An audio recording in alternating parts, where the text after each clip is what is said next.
Masechet Baba Kama, Daf Ain He, la fin. Alors, on va reprendre depuis Ain He, Hamoud Aleph, au troisième tiers de la page, à partir des mots Amar Rav Hamnuna. Bien que nous ayons déjà commencé ce sujet, je vais reprendre pour mieux comprendre la suite. Amar Rav Hamnuna, Mistabra milte de Rav, Beomer Ganavti, Uba'u Edim Sheganav. Patour, Shehare Hiyev Atzmo Bekeren. Aval Amar, Lo Ganavti, Uba'u Edim Sheganav. Hazar ve'amar, Tavahti umacharti, Uba'u Edim Shetavach umachar. Hayav, Share Patar Atzmo Miklum. Encore une fois, Avalamar lo ganavti, Uba'u Edim Sheganav. Hazar ve'amar Tavahti umacharti, Uba'u Edim Shetavach umachar. Hayav, Share Patar Atzmo Miklum. De quoi s'agit-il? Nous avions appris la mahloket fondamentale entre Rav et Shmuel à propos de Modé Biknas ve'Harkar Ba'u Edim. La règle étant Modé Biknas Patour, celui qui reconnaît sa faute, et cette faute-là, elle entraîne une condamnation à une amende. Cette personne doit payer un knas. Étant donné que la personne a avoué sa faute, la Torah ne le condamne pas à payer un knas. On l'apprend du pasuk Asher Yarshi'un Elohim Yeshalem Shenaim Lere'ehu, à propos du Toren Ta'anat Ganav dans Parashat Mishpatim.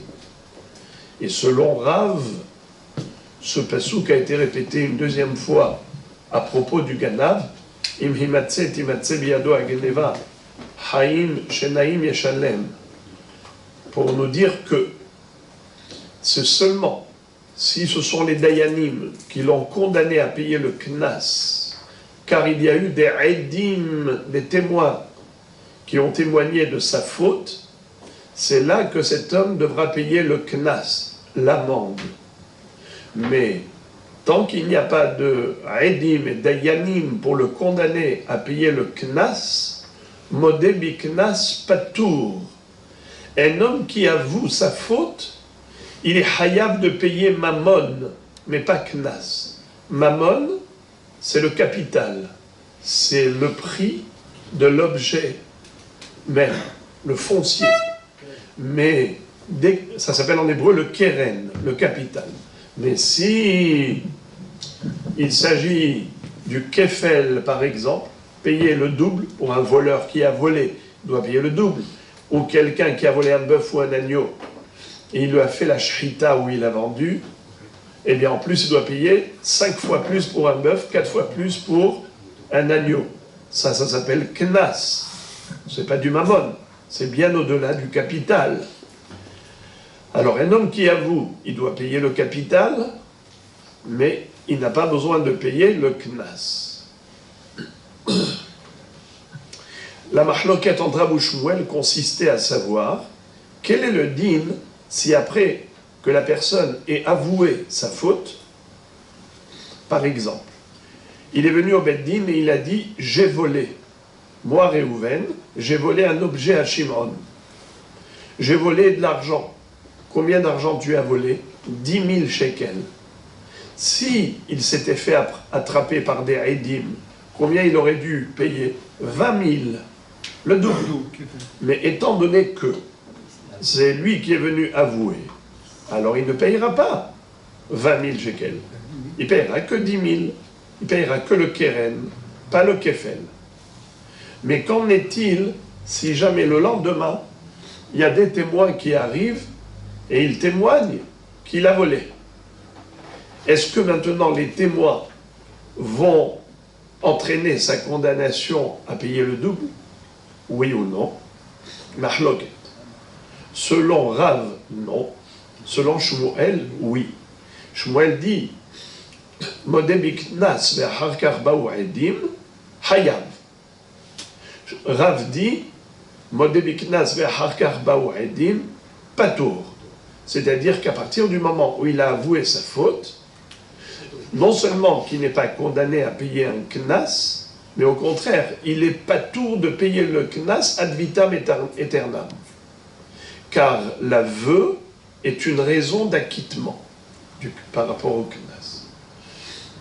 Là où Rav Hamnuna intervient, lui, Rav Hamnuna, dit que certainement, ce que dit Rav, que Modeh biknas ve'achar kach ba'u edim, c'est seulement dans un cas, mais pas dans l'autre. Dans quel cas oui, dans quel cas non. Juste d'abord, j'ouvre une parenthèse. Ce que je dis maintenant, que Rav Hamnuna est en train d'expliquer Rav, c'est le Maharikash, l'un des Rishonim, qui explique que Rav Hamnuna ne vient pas contredire Rav, c'est-à-dire limiter le Hidouche de Rav en disant dans ce cas, c'est logique ce qu'il dit, mais dans ce cas, ce n'est pas logique. Non, Rav Hamnuna n'est pas holek sur Rav, au contraire, il vient interpréter Rav et dire qu'il ne faut pas croire que Rav il a ouvert la porte totalement en disant que dans tous les cas de figure, Modeh biknas ve'achar kach ba'u edim, patour. Comme quoi, cette Oda'a est une raison d'acquittement définitivement. Non. C'est uniquement dans un cas, mais pas dans l'autre. Alors, dans quel cas oui, et dans quel cas non. Alors, il dit, quand est-ce que, en effet, cet homme bénéficie d'une immunité juridique à partir du moment où il a fait une Hoda'a, un aveu? C'est uniquement si cette reconnaissance de sa faute au devant du Beddin entraînait une condamnation à payer le capital. Mais si, quand il a été modé sur tout le knas, c'est-à-dire que dans son dossier, il n'est question que de knas, il n'est pas question de mammon. Donc lorsqu'il vient être modé, cette reconnaissance de sa faute, elle entraîne en fait absolument aucune condamnation à payer quoi que ce soit. Dans ce cas-là, il n'est pas question de l'acquitter.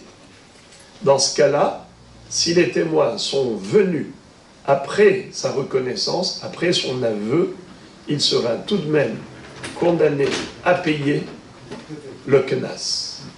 Exemple. Quelqu'un qui reconnaît qu'il a volé.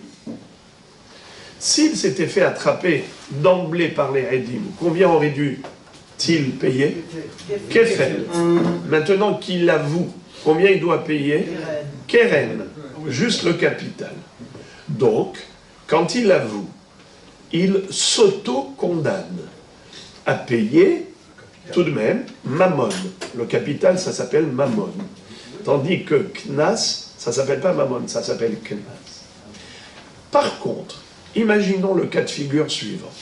Si le bonhomme dit « Moraï Rabotai, j'avoue, par exemple, il a dit « Je n'ai pas volé le bœuf. Je n'ai pas volé. » Et voilà qu'arrivent deux témoins et disent « Bien sûr, tu as volé, monsieur. Monsieur, tu as volé le bœuf de ton voisin. On t'a vu la nuit. Nous, on était à la fenêtre en train de prendre notre petit café, et toi, tu es rentré dans le champ du voisin, tu as volé son bœuf. Tu hayaf kefel. Hayaf kefel. Le bonhomme, maintenant, quand il arrive au Beddin, le Beddin le condamne à payer kefel. Il dit « Moraï Rabotai, hatati aviti pashati » je lui ai fait même la shahita.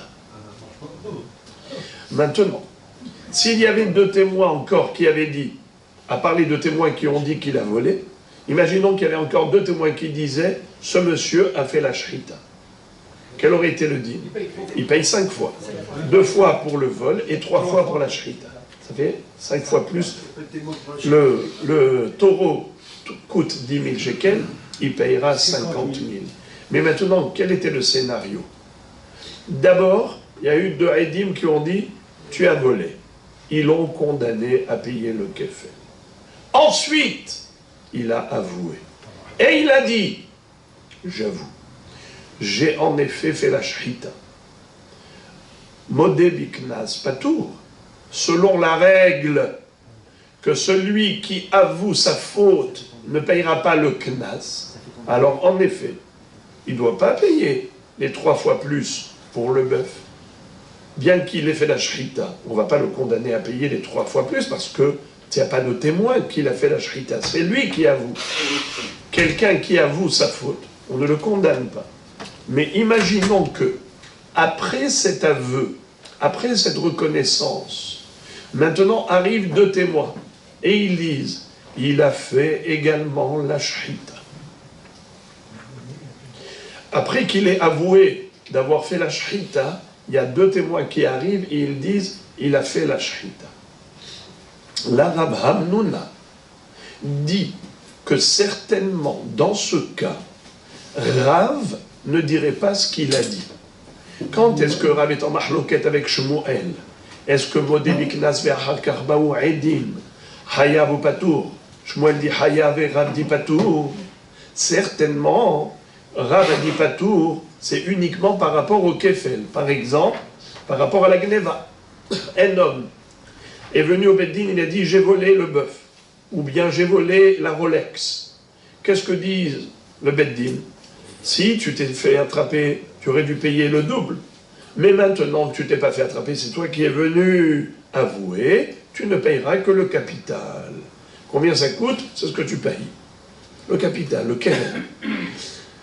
Dans ce cas, quel est le din si le lendemain, il y a 2 témoins qui arrivent et ils disent il a volé la Rolex, il a volé l'objet, est-ce que maintenant il payera le double, le knas? Réponse, non. Rav dit, bien sûr que Shmuel dit oui, mais je parle de Rav. Rav dit, il ne payera pas.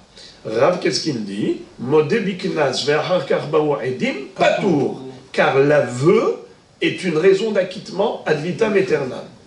Mais Rav Hamnouna interprète cette opinion de Rav, et il dit, tu veux savoir pourquoi Rav a dit patour de payer le kefel?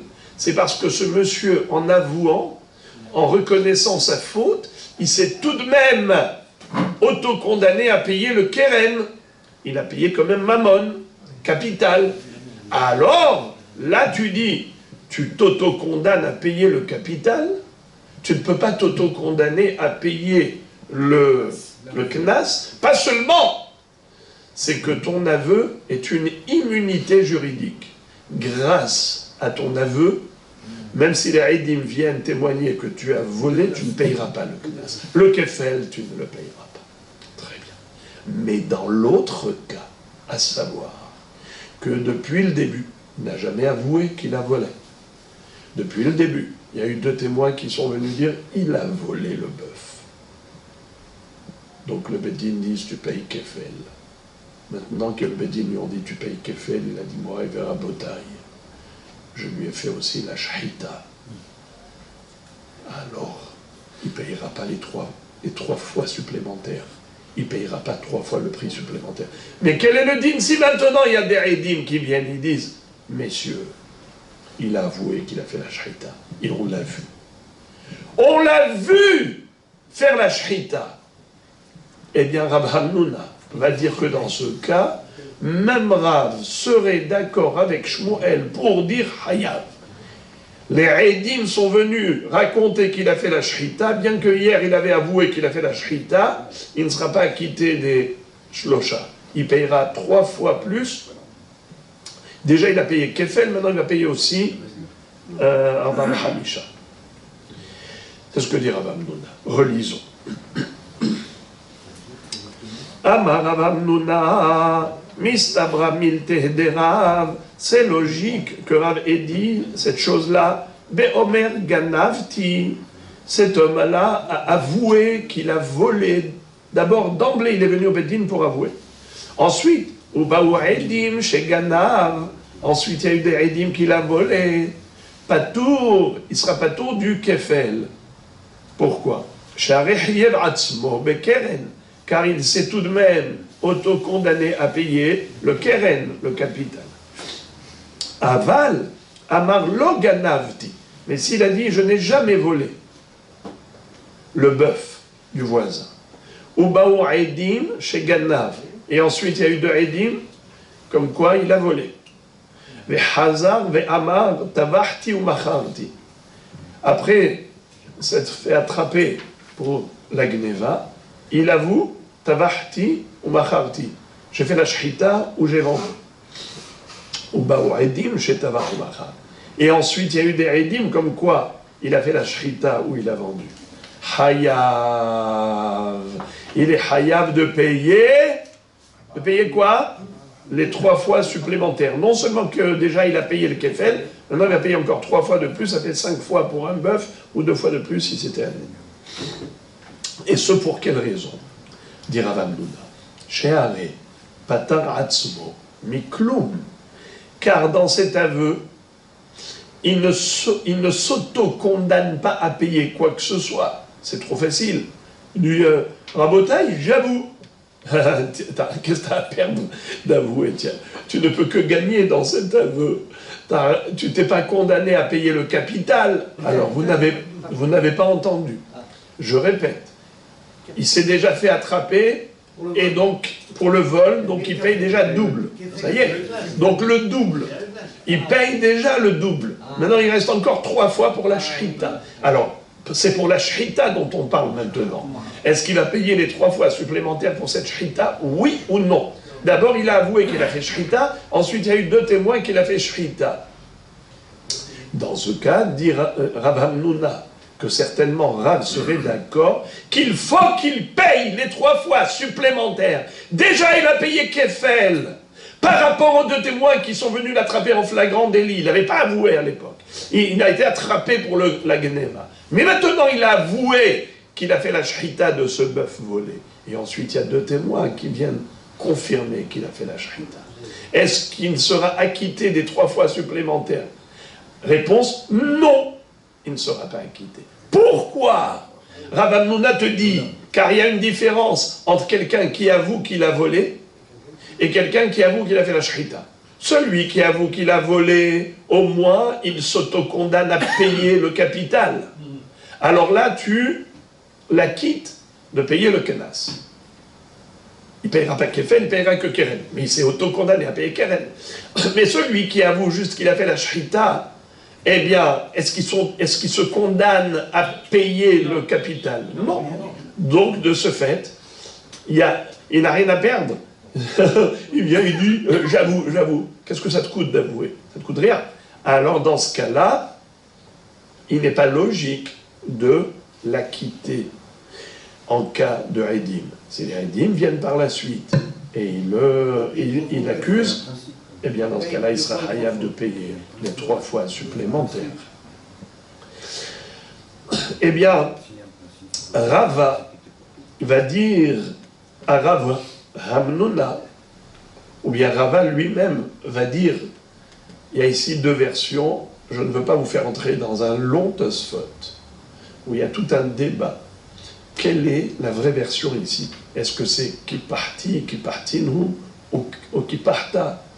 Je vais prendre la version qui me paraît la plus digeste, la plus facile. Amar Rava, Kiparti, les sabés d'Everav. Rava va dire, moi, j'ai en fait gagné dans le débat. J'ai convaincu les sabés d'Everav, c'est-à-dire les ékénim du Beth Midrash de Rav, car Rav c'est lui qui a enseigné. Il a enseigné Modé Biklas Vehakar Baou Edim Pato, contrairement à Shmuel. Mais Rav Hamnouna est en train de dire que cette halakha n'est pas générale. C'est uniquement par rapport à la Gneva, mais pas par rapport à la Tviha. car dans la Gneva, il s'auto-condamne à payer tout de même le capital. Et dans la Tviha, il ne s'auto-condamne à ne rien payer. Donc, dans ce cas-là, il n'y a pas de raison de l'acquitter si jamais des Haïdim viennent par la suite. Rava dit, moi, j'ai dit à Rav Hamnouna, tu n'as pas raison. J'ai gagné dans ce débat. Je lui ai démontré que c'est faux ce qu'il dit. Pourquoi? Car je lui ai démontré d'un autre Rav qui était l'élève de Rav. Il s'appelait Rav Huna. Rav Hamnouna et Rav Huna. Et Rav va dire à Rav Hamnouna, Rav Huna est plus grand que toi, est plus fort que toi. Et lui, je vais te démontrer qu'il n'a pas compris comme toi l'opinion de Rav. Donc Rav a dit avec fierté, qui partit les sabés des Vérav. J'ai gagné le sabbat, le zaken du Beth Midrash de Rav. Voilà comment. Je lui ai dit, Deha Rabban Gamliel, Poter Atzmo Miklum Hava, Veka Amarle Rav Hizda le Ravuna, Velo Kameshanele. Explication. Pour comprendre cette phrase, il faut rappeler beaucoup de choses. Pour ceux qui étaient là la semaine dernière, s'en souviennent. La Baraïta avait raconté une histoire. Rabban Gamliel, qui était le Nassi, avait un serviteur, un esclave cananéen. Ce Eved Kenaani se nommait Tavi, le fameux Tavi, Avdo Shel Rabban Gamliel, qui était un Eved Kenaani, mais exceptionnel. C'était un homme qui aimait la Torah, qui aimait les mitzvot. Il y a tellement d'histoires dans le chasse à son propos. Et Rabban Gamliel, son maître, l'aimait tellement qu'il avait envie qu'il soit libéré un jour. Seulement, il savait qu'il n'avait pas le droit de le libérer, car la Torah nous interdit de libérer le Eved Kenaani, tel qu'il est écrit. Le'olam bahem ta'avodu, ve'itnahaltem otam libnechem acharechem lereshet ahuza. Vous le transmettrez comme héritage. Les Avadim Kenaanim, c'est un héritage. Vous devez toujours les asservir. Les Olam Bahem Ta'avodu. Alors, lui, qui souhaitait tellement qu'il soit libéré, un jour il y a eu un accident. Pour illustrer, j'ai dit par exemple, Rabban Gamliel était en train de construire sa souka. Et par maladresse, quand il avait son marteau, et il était en train de clouer, il y avait juste Tavi, son esclave, qui était derrière lui, et il lui a donné un coup de marteau dans l'œil. Il lui a crevé l'œil. La Torah dit, un Eved Kenaani, dont le maître lui a crevé l'œil ou cassé la dent, il est de facto libéré, affranchi. Alors Rabban Gamliel a croisé Rabbi Yehoshua. À chaque fois qu'on dit Rabbi Yehoshua, c'est Rabbi Yehoshua ben Hanania. Il y a aussi une histoire dramatique dans la Sechet Brachot entre Rabban Gamliel et Rabbi Yehoshua. Des choses terribles.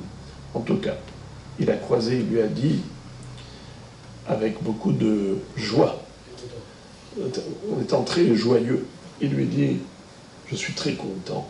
Content de quoi, Rabbi? Eh bien, mon serviteur que j'aimais tant, eh bien, aujourd'hui, il est affranchi. Il a dit, comment? Il a dit, bien, sans faire exprès, je lui ai crevé l'œil. Et la Torah dit qu'il est automatiquement libéré. Rabbi Yehoshua dit à Rabban Gamliel, en bidvarecha klum. Dans ce que tu dis, il n'y a rien. C'est-à-dire, en fait, il n'est pas libéré. Il n'est pas affranchi. Pourquoi? Parce qu'il n'y a pas de haïdim. C'est ton aveu, c'est ta reconnaissance. Le seul moyen d'avoir eu cette information, c'est ton aveu. Tu as avoué que tu lui as crevé l'œil. Il n'y a pas de haïdim. Or, la libération du Eved Kenaani pour la crevaison de l'œil ou pour la casse de la dent, eh bien, c'est un knas, c'est une amende. Ce n'est pas un digne de mammon, c'est un knas. La Torah dit que si jamais le Hadon a crevé l'œil à son Révet Kenaani ou lui a cassé la dent, il doit le libérer. Il est libéré de facto. Enfin, c'est une mahloquette. Non, Masechet Gittin, est-ce qu'il a besoin d'un get shihrou ou pas? Allons-y selon cette chita qui dit de facto il est libéré. Alors il lui dit Baruch Hashem, il est libre. Ta vie, mon Eved, pour lequel j'avais tant d'affection. Rabbi Yoshua lui dit pas du tout, il n'est pas libre. Car il n'y a pas de Edim que tu lui as fait ça.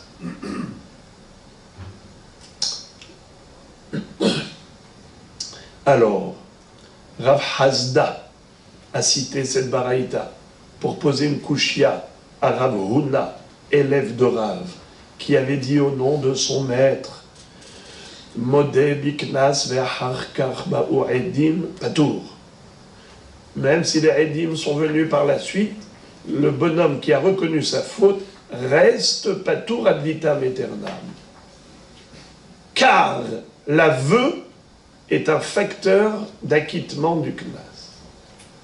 Alors il lui dit la preuve que c'est faux ce que tu dis au nom de Rav.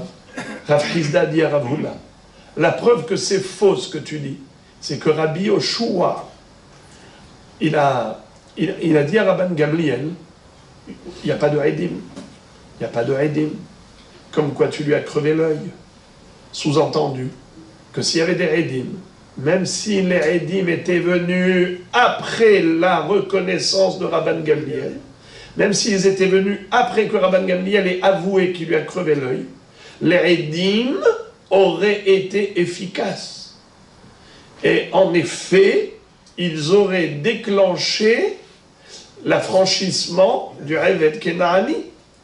Pourtant, il était déjà modé biknas, Rabban Gamliel, devant Rabbi Yoshua qui est Av Beddin.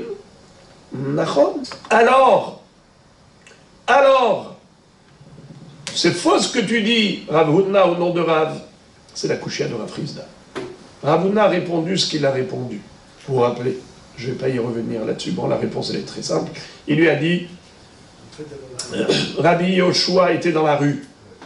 Dans la rue, ce n'est pas un tribunal. Il était debout dans la rue. Il est ni au tribunal, ni en train de siéger, ni assis dans le beddin. Donc, une reconnaissance comme ça, qui se fait de manière inopinée, impromptue, dans la rue, ce n'est pas considéré comme un aveu devant les dayanim. C'est la raison pour laquelle cet aveu n'est pas un aveu. Pour ça que si les Edim étaient venus, ils auraient pu en effet entraîner l'affranchissement du Réved Kenan. Mais si c'était un aveu devant le Beddin où siégeaient les Dayanim et que ça s'était fait en bonne et due forme dans les règles de l'art, une vraie Hoda'a bifne Beddin, alors dans ce cas-là, je t'assure en effet que même si des Edim étaient venus, ils n'auraient rien pu faire. Pourquoi les Edim ici ils auraient pu avoir un impact quelconque? C'est parce que ce n'était pas considéré comme une Hoda'a. Bon, vous avez compris la question de Rav Hizda et la réponse de Rav Huna. Écoutez comment Rava, dans son ingéniosité, déduit de ce débat entre Rav Huna et Rav Hizda. Il lui dit, c'est faux ce que tu dis, Rav Hamnouna.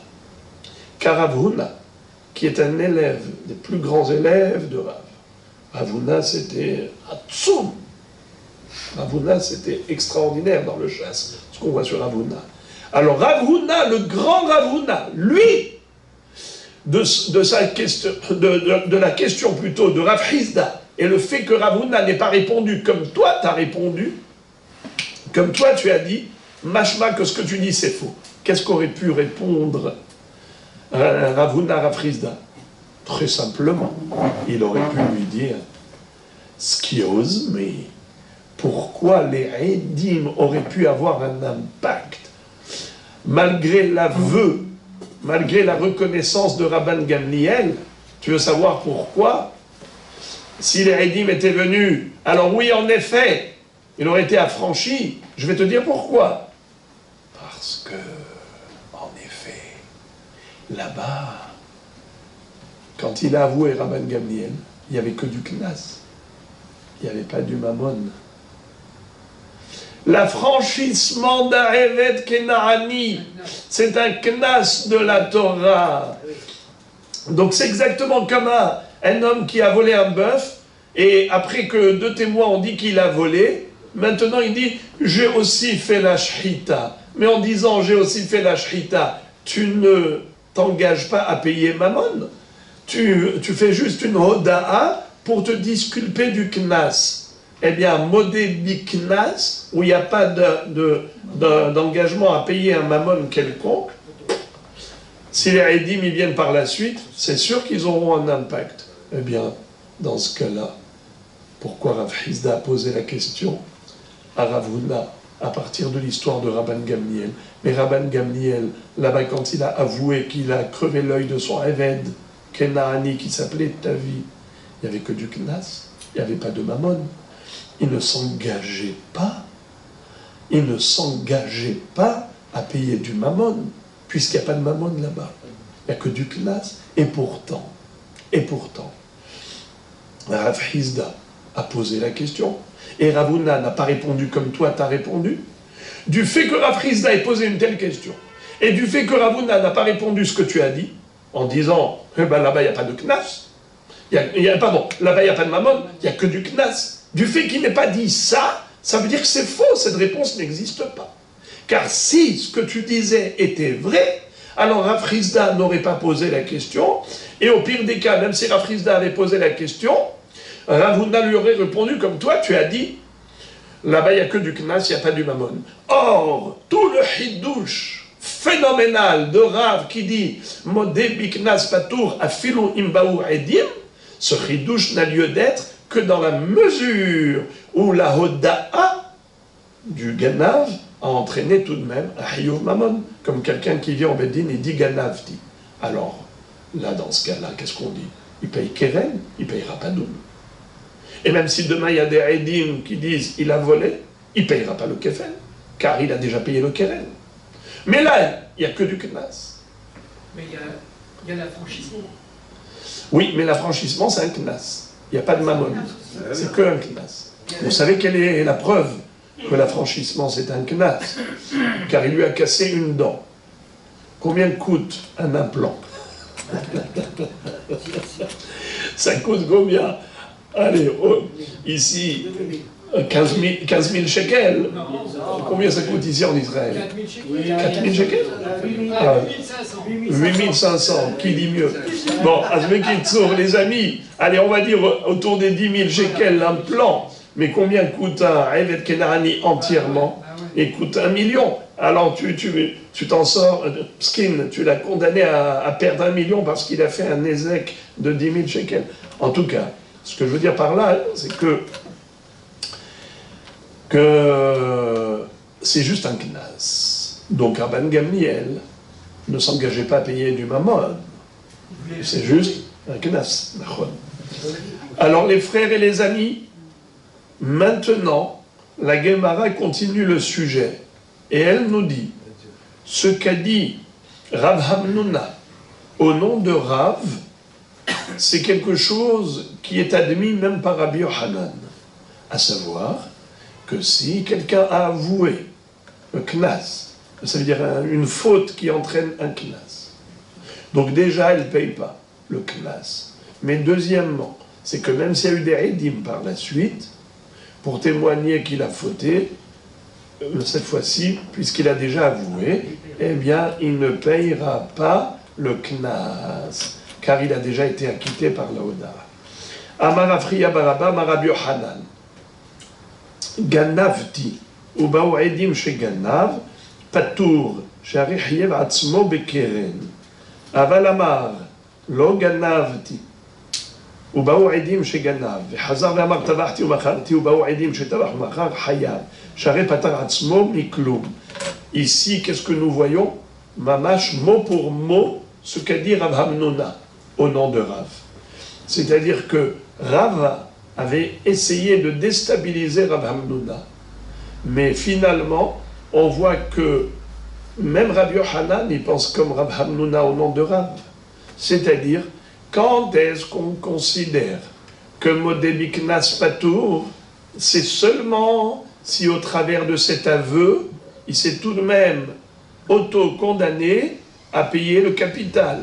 Alors là, je dis, étant donné qu'il s'est auto-condamné à payer le keren, alors il ne payera pas le kefel, même au cas où il y a eu des édim qui sont venus par la suite. Ça, c'est pour le kefel par rapport à la gneva. Mais au cas où le bonhomme, c'est pas par sa reconnaissance du vol qu'il paye qu'on a su qu'il a volé. Cet homme-là a dit: je n'ai pas volé. D'accord ? Il y a eu des édim qui sont venus qui ont dit: monsieur, tu as volé. Donc il paye kefel. Maintenant il dit: pas seulement que j'ai volé, je lui ai fait la shrita. Est-ce qu'il paye 3 fois plus? Non. Maintenant arrivent des édim et ils disent: il a fait la shrita. Est-ce qu'il payera les 3 fois plus? Qu'est-ce qu'a dit Rav Hamnouna au nom de Rav? Il a dit que oui, il payera 3 fois plus. Pourquoi? Car cet aveu-là n'entraîne rien. C'est trop facile d'avouer quand tu n'as rien à perdre d'avouer. Tu viens, tu dis: Rabotaï, je lui ai fait la shrita. Ouais, bien sûr, on t'a attrapé déjà que tu es un voleur. Maintenant que tu as payé déjà double, tu n'as pas envie de payer 3 fois plus encore pour ne pas avoir hamisha. Tu dis: je lui ai fait la shrita. En disant: je lui ai fait la shrita, tu es modé biknas. Certes, on ne va pas te condamner à payer les 3 fois plus sur la base de ton aveu, mais si jamais il y a des édim qui viennent et ils disent: oui, il a fait la shrita, eh bien, il payera. C'est ce que dit Rabbi Yochanan, exactement comme a dit Rav Hamnouna au nom de Rav. Je répète: Amar Rabbi Hiya bar Abba Amar Rabbi Yochanan, ganavti ubaou edim chez ganav. Le bonhomme a avoué qu'il a volé, et ensuite il y a eu des édim comme quoi il a volé. Patour, il sera patour du kefel. Chez Arechiyev Atzmo, mais keren, car il s'est auto-condamné à payer le capital. Aval Amar, loganavti, mais s'il a dit: je n'ai pas volé, ou baou edim chez ganav, et il y a eu des édim qui sont venus pour dire que oui, il a volé. Et ensuite, après l'avoir condamné à payer le kefel, Hazar ve Amar, Tabahti ou Bacharti. Il a avoué maintenant qu'il a fait la shrita ou la mechira. Ou baou edim chez Tabah ou Bachar. Et après son aveu, il y a eu des édim qui sont venus pour dire: oui, il a fait la shrita ou la mechira. Hayab. Là, il sera hayab de payer quoi, les amis? Les 3 fois supplémentaires. Pourquoi? Share patar atzmo mikloum. Car là, il ne s'engage à ne rien payer.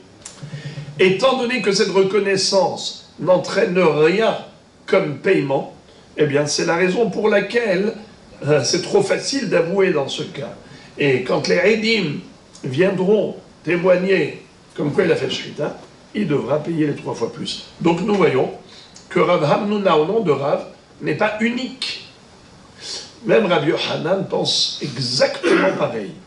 Et Rav Ashi va déduire de notre Mishnah, et même de la Baraïta, même la Baraïta qu'on avait déjà étudiée, vous vous rappelez vendredi, eh bien on va voir ici 2 déductions de Rav Ashi pour corroborer cette opinion de Rav Hamnouna et de Rabbi Yochanan. Regardez.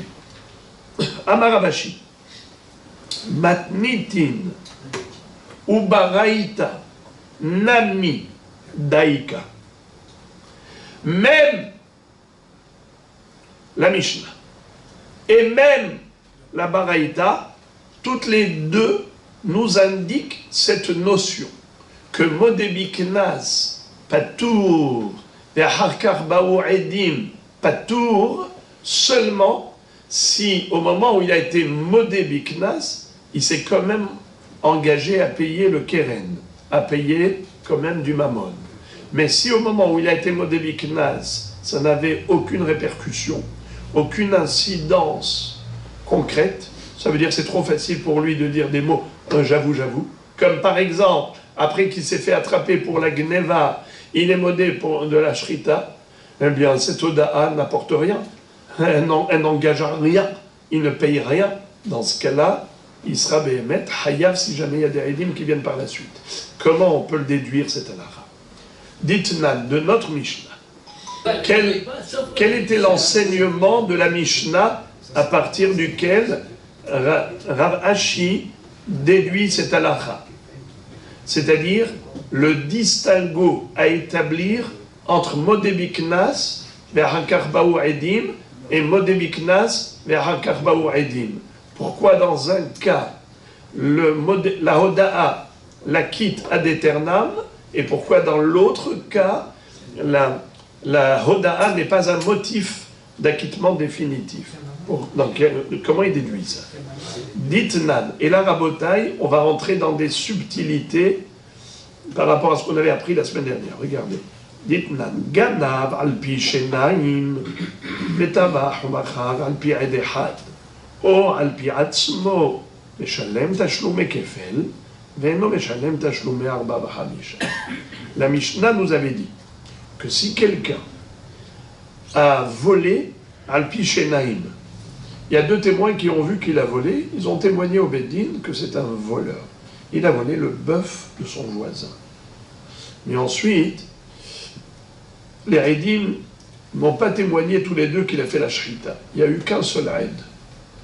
Un seul des deux témoins témoigne qu'il a fait la shrita également. Est-ce qu'un témoin, ça suffit pour le condamner à payer Arba Hamisha et 3 fois supplémentaires? Dites-moi, Rabbi Richard. Non. Très bien. N'ayez pas peur de dire non. Mais avec force, répondez. Non. La Torah dit 2 témoins, c'est 2. O alpi atzmo. Ou bien, par exemple, c'est lui qui avoue. C'est lui qui avoue. Il dit, j'ai volé. Il y a eu 2 témoins. Non, pardon. 2 témoins qui ont dit qu'il a volé, il dit, moi j'ai fait la shrita. Il avoue qu'il a fait la shrita. Est-ce qu'il payera les 3 fois plus? Rabbi Richard. Oui. Non. Je répète, il y a 2 Edim qu'il a volé, mais ils n'ont pas témoigné qu'il a fait la shrita. Il a déjà payé Kefel. Il a déjà payé Kefel. Il dit j'ai fait la shrita. Est-ce qu'il payera 3 fois supplémentaires? Sans Edim. Non. Pourquoi non? Parce qu'on l'a dit. Modé, Biknaz, Pato. Très bien. Maintenant, Atzmo. Alors, regardez ça. Le verdict de la Mishnah. Meshalem tashlume kefel. Il payera le kefel. Pourquoi il payera le kefel? Parce qu'il y a eu des Edim. Ve'eno meshalem tashlume arba v'chamisha. Pourquoi il ne payera pas les arba v'chamisha? Parce qu'il n'y a pas de Edim. C'est soit alpi edehad, soit alpi atzmo. D'accord? Regarde. Qui est-ce qui se rappelle pourquoi la Mishnah avait besoin de nous parler du cas de Alpi Edehad? C'est évident que Alpi Edehad, on ne peut pas le condamner à payer les 3 fois supplémentaires. Sauf qu'on avait parlé une fois sur Edehad, il était khayab. Mais je vous pose la question, est-ce que Edehad suffit? Non. Alors la Gemara avait posé la question, Pshita. C'est pas shoot. Pourquoi la Mishnah vient nous enseigner ce qui est déjà écrit dans la Torah? La Torah dit Alpi Shenaim. Alors pourquoi la Mishnah me dit il ne payera pas les 3 fois plus s'il n'y a qu'un seul témoin? On a besoin de nous le dire. Quand on ne sait pas ouvrir la Torah, on ne sait pas lire un pasouk. Alors qu'est-ce qu'elle vient nous dire ici, la Mishnah? Alors la Gemara a répondu que ça, en fait, c'était une introduction à la suite. Alpi Edehad ou Alpi Atzmo. Pour dire, quand est-ce qu'il est patour al-pi edehad, c'est tant que le ed il est ehad. Mais si le lendemain, il y a encore un edehad, ça fera edehad et edehad, ça fait combien? 2. Eh bien, en effet, à ce moment-là, il sera condamné à payer sur la base des 2 témoins, arba'a v'hamisha. Très bien. Pour nous dire que al-pi atzmo également, quand est-ce qu'il est patour de payer les 3 fois supplémentaires? C'est seulement si on n'a que son aveu, sa reconnaissance de la shrita. Mais si après sa reconnaissance, il y a eu encore 2 témoins qui sont venus raconter qu'il a fait la shrita, bien qu'hier il avait avoué qu'il a fait la shrita, son aveu ne l'acquitte pas. Il sera hayav tout de même. D'accord? Ça, c'était ce que la Gemara avait dit. Alors regardez ça. Alpi Shenaim. Regardez ce que dit maintenant la Gemara. L'amali des Tana Ganav alpi shenaim litne Ganav et Tavach ou machar alpi edechad ou alpi atzmo eno meshalem ela hakeren ela lav hakamash ma'lan Ganav alpi shenaim et Tavach alpi edechad ou alpi atzmo delo mechayev atzmo bekeren hu de amrinan alpi atzmo dumia de alpi edechad ma alpi edechad כי התעד אחד מצטרף בהדה, מחייב. על פי עצמו נמי, כי התועדים מחייב. אבל גנב וטבח ומחר. על פי עד אחד או על פי עצמו, דחייב עצמו בקרן, לא אמרינן על פי עצמו דומיה דעל פי עד אחד. Qu'est-ce que ça veut dire? La Gemara fait une déduction juste, merveilleuse, et lumineuse, éclatante et époustouflante. C'est trop beau, mais on doit lire en bloc, c'est ça le problème, c'est que je ne peux pas traduire mot à mot, c'est un bloc. Alors on va le dire oralement. Comment la Gemara, comment la Mishnah nous a fait l'allusion à cela, que si il a été modé aujourd'hui, de la Tviha et Mechira, il est pas tour. Mais si demain il y a des Edim, eh bien, en effet, il sera hayab de payer pour la Tviha. On l'a su par juxtaposition. Ed Ehad, Alpi Atzmo. Ed Ehad, c'est pas irréversible. Il est pas tour provisoirement. Il est pas tour jusqu'à quand? Jusqu'à ce qu'arrive le deuxième aide qui va s'associer au premier. Là, il sera condamné à payer 3 fois plus pour la shrida. Ainsi, Alpi Atzmo, c'est un acquittement provisoire. Provisoire jusqu'à quand? Jusqu'à qu'arrive 2 Edim. S'il y a 2 Edim qui arrivent et qui le condamnent, il devra payer. Quand est-ce que il devra payer pour cette shrita? S'ils viennent les 2 Edim le lendemain, c'est uniquement dans la mesure où on parle d'un tel scénario décrit dans la Mishnah, à savoir que le bonhomme au début, qu'est-ce qu'il a dit? Lo ganavti, lo ganavti, lo ganavta. Arrive 2 Edim, ils disent ganavta. Ensuite, une fois qu'il y a 2 Edim, ce qu'on appelle Ganav alpi shenaim. Répétons, Ganav alpi shenaim. Comment on sait qu'il a fait la Gneva? Grâce à 2 témoins. C'est comme ça que la Mishnah a commencé. Et ensuite elle continue. Ve'amar tabachti. Ve'hoda ve'amar tabachti. Il a été modé, il a dit j'ai fait la shrita. On m'a attrapé pour le vol, j'avoue que j'ai fait la shrita.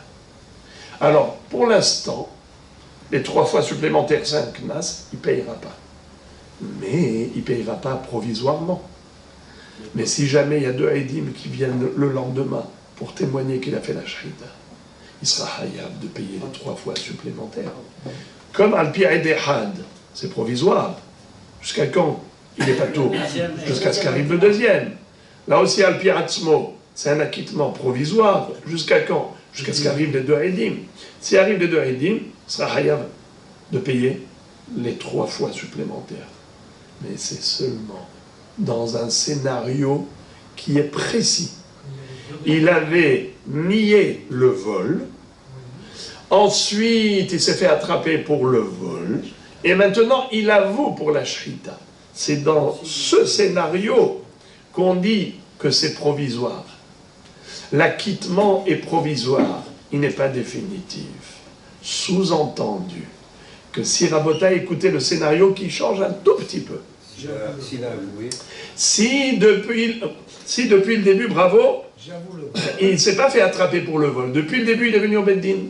Il dit, Morav Rabotai, j'ai volé le bœuf de mon voisin. Et je lui ai fait la shrita.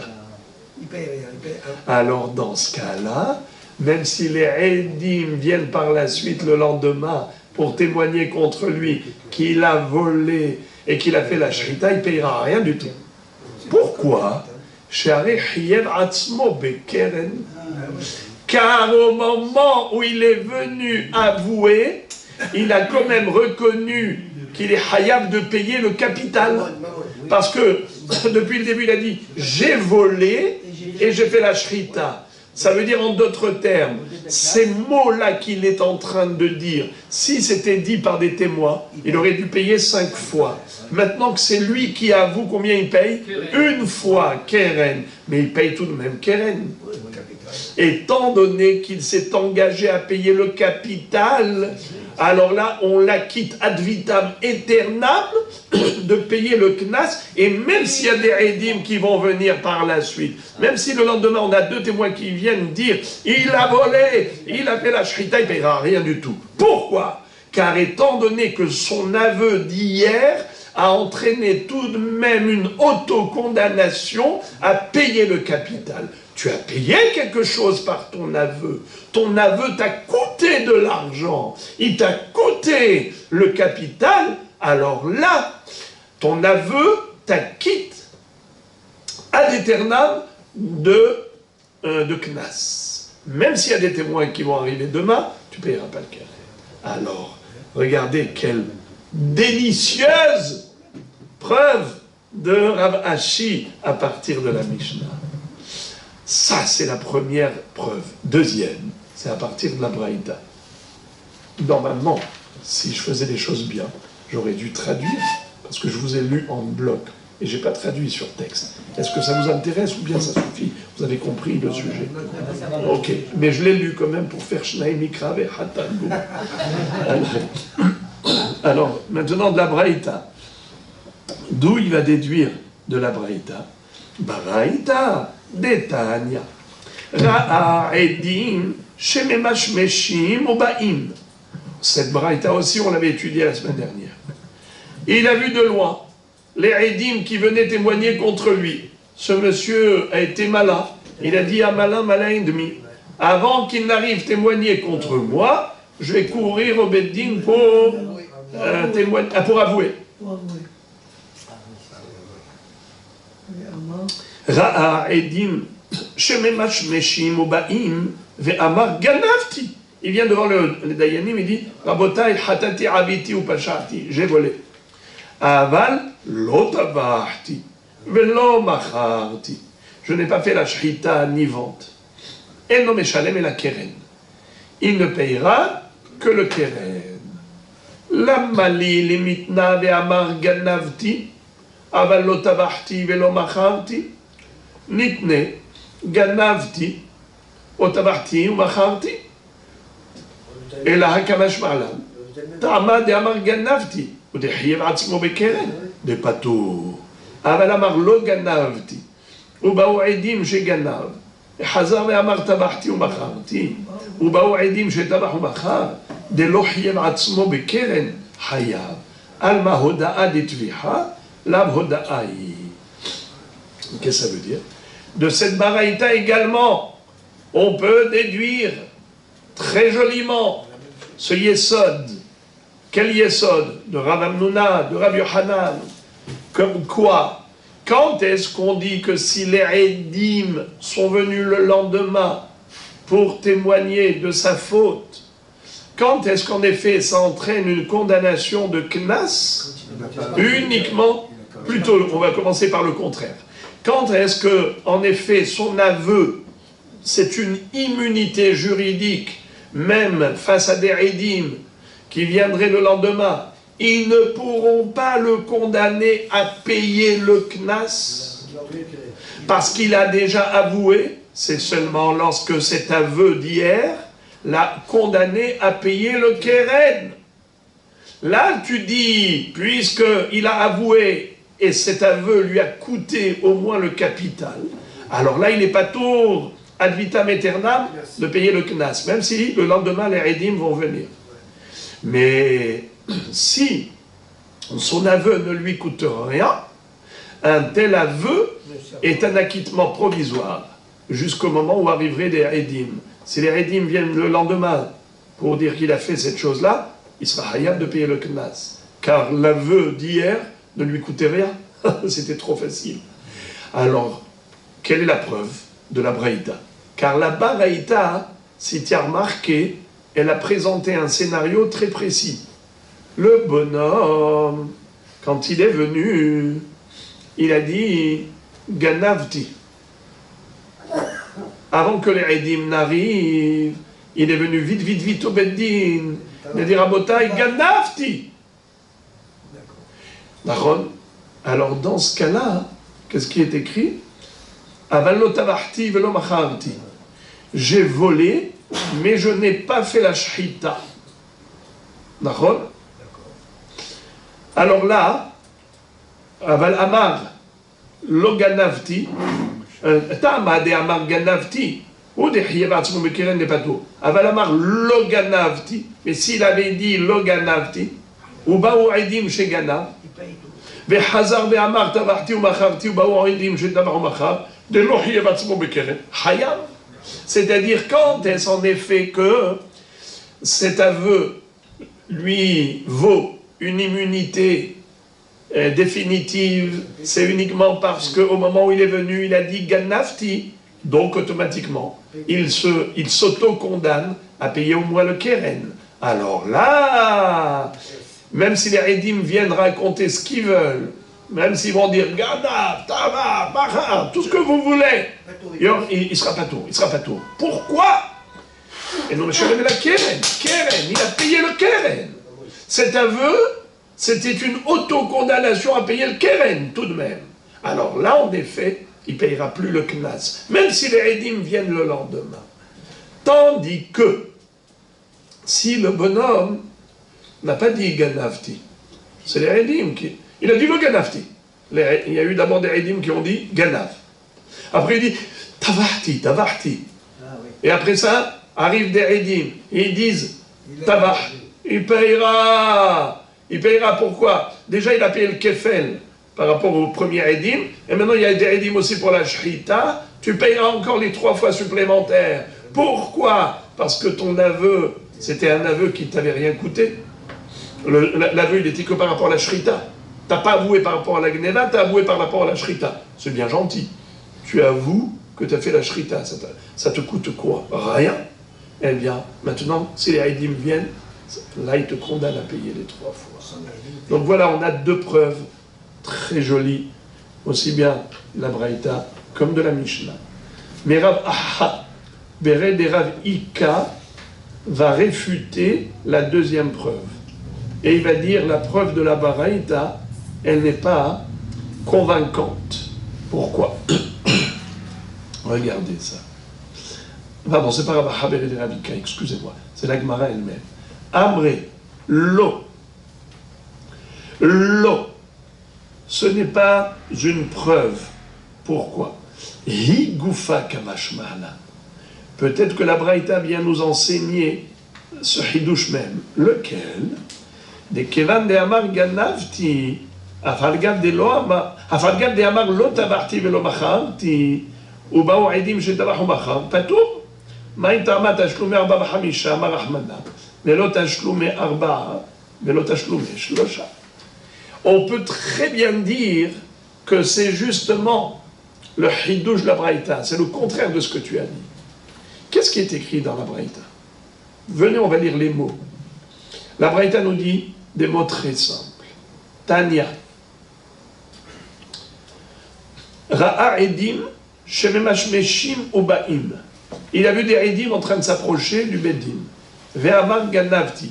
Lui, il est rentré le premier au Beddin, il a dit Rabotai, j'avoue, j'ai volé. Avalo tabarti velo macharti. Mais je n'ai ni fait shrita ni mechira. Et non meshalem et la keren. Il ne payera que le keren. Ici, c'est quoi le hidouche? On peut très bien dire que le hidouche de la Braïta, c'est de nous dire Higoufa, de Kevan de Amar Ganavti, à partir du moment où il a avoué qu'il a volé, alors, quoi qu'il arrive, par la suite, même si des Edim viendraient pour dire qu'il a volé, il ne payera pas le kefel. Mieux encore, même s'il y a des Edim qui vont dire qu'il a fait la shrita du bœuf qu'il a volé, il ne payera pas Arba Bahamisha. Pourquoi? Eh bien, Rabotai, vous en souvenez, on avait déjà parlé de cela la semaine dernière. C'est que quand la Torah a parlé de Arba'a pour un agneau, hamisha pour un bœuf, c'est ça le barème, c'est 5 ou 4. Mais il n'existe pas un barème de 4 ou de 3. La ron shlosha verba, ça n'existe pas. Payer 4 fois pour un bœuf, 3 fois pour un agneau, ça n'existe pas. Alors, en l'occurrence, puisqu'il a déjà avoué Ganavti, donc il ne payera pas Kefel. Donc sur les 5 fois, il y a déjà le Kefel qui est tombé. Donc il reste 4. Ça n'existe pas. L'agneau, il faut payer en tout 4. Il a avoué qu'il a volé l'agneau. Donc le Kefel est tombé à l'eau. Donc il ne payera pas, même si jamais ils sont venus, ils ont témoigné qu'il a volé, qu'il a fait la shrita, il ne payera pas ni pour l'agneau ni pour le bœuf. Pourquoi? Combien? Le Kefel, il a déjà dit qu'il ne payera pas le Kefel. Quoi qu'il arrive, même si les Haïdim ils arrivent après. Pourquoi? Car au moment où il a avoué pour la Gneva, il s'est engagé à payer quand même le capital. Puisqu'il s'est engagé à payer le capital, alors déjà, il ne payera pas le Kefel. Même si le lendemain les Haïdim arrivent pour dire qu'il a volé, il ne payera pas le Kefel. S'il n'y a pas de Kefel, comment tu peux imaginer qu'il paierait Arba Hamisha? Ça n'existe pas. Il ne peut pas payer Shlosha ou Arba. Il n'y a que Arba Hamisha. C'est beau. Donc il lui a cassé cette preuve. La Gemara dit Limaketanae. Tout ce débat, on pourrait le retrouver dans une mahloket Tanaïm antérieure. Où est-ce qu'on retrouve cette mahloket Tanaïm? Limaketanae. Hayu shenaim meridim sheganav. Vehayu shenaim meridim oto shetavahu machar. Imaginons par exemple, 2 témoins témoignent qu'il a volé. Ce monsieur Réhouven, il a volé le bœuf de son voisin Shimon. Et arrive encore 2 Edim que ce bœuf volé, il lui a fait la shrita. Vehuzmu Edegeneva. Et voilà que les Edim, les premiers Edim, les 2 premiers qui sont venus témoigner de la Gneva, il s'avère que ce sont des menteurs, des faux témoins, des Edim Zomemim. Car il y a eu 2 autres qui sont venus en disant comment vous prétendez l'avoir vu telle date, dans tel lieu, volé, mais ce jour même vous étiez avec nous ailleurs. Alors, ce monsieur a été acquitté. Ce n'est pas un voleur. Alors, Edut chez Batla Miktsata, Batla Kula. C'est-à-dire, à partir du moment où il n'est pas voleur, donc le bœuf à qui appartient? À lui. Donc, même s'il a fait la shrita, il a fait la shrita de son bœuf. Donc, il ne peut pas être condamné à payer les 3 fois supplémentaires. Edut chez Batla Miktsata, Batla Kula. Maintenant, si c'est le contraire, Huzmu Edet Viha. Imaginons que, on a dit qu'il y avait 2 groupes de témoins. Les 2 premiers, qu'est-ce qu'ils ont dit? Il a volé. Les 2 derniers, qu'est-ce qu'ils ont dit? Il a fait la shrita. Maintenant, il y a encore un 3e groupe de témoins qui arrive et qui dit, vous les 2 derniers, comment vous pouvez témoigner que vous l'avez vu de telle date, dans tel endroit, faire la shrita du bœuf volé, mais vous-même, vous étiez avec nous ailleurs. Donc vous êtes des menteurs. Ce sont des Edim Zomemim. Donc lui, il a été acquitté par rapport à la shrita. Ça veut dire on a 2 témoins qu'il a volé, mais on n'a pas 2 témoins qu'il a fait la shrita. Au contraire, eux, qu'est-ce qu'ils sont? Qu'est-ce qu'ils sont? Edim Zomemim. Quel est le sort? Quelle est la sanction des faux témoins? C'est qu'ils doivent, eux, payer ce qu'ils avaient voulu lui faire payer. Alors, Hu Meshalem Tashlume Kefel, Vehem Meshalemim Tashlume Arba'a, Meshalemim, pardon, Tashlume Shlosha. Excusez-moi. Hu Meshalem Tashlume Kefel, Vehem Meshalemim Tashlume Shlosha. Ça, on l'a déjà vu dans la Mishnah. Vous vous rappelez, les amis? Vous vous rappelez? Hazak. Le voleur paye et le voleur est payé. L'arroseur arrosé. C'est-à-dire, le voleur doit payer au volé Kefel, car les 2 premiers témoins disent qu'il a volé le bœuf, donc c'est sûr qu'il doit payer le Kefel. Donc Réhouven, il paye à Shimon. Il va gagner. Il va payer à Shimon Kefel. Et lui, le voleur Réhouven, il va se faire payer par les Eidim Zomemim qui ont témoigné qu'il a fait la shrita de ce bœuf. Il va toucher 3 fois le prix du bœuf. Donc, Hu Meshalem Kefel, Hem Meshalemim Shlosha. Mishum Somchus Amru. Et là maintenant, on arrive à une opinion qu'on n'a pas vue jusqu'à présent. Vous savez qui était Somchus? C'était l'élève de Rabbi Meir Baalaneh. Ce Tana va dire comme ça. Mishum Somchus Amru, on a dit au nom de Somchus.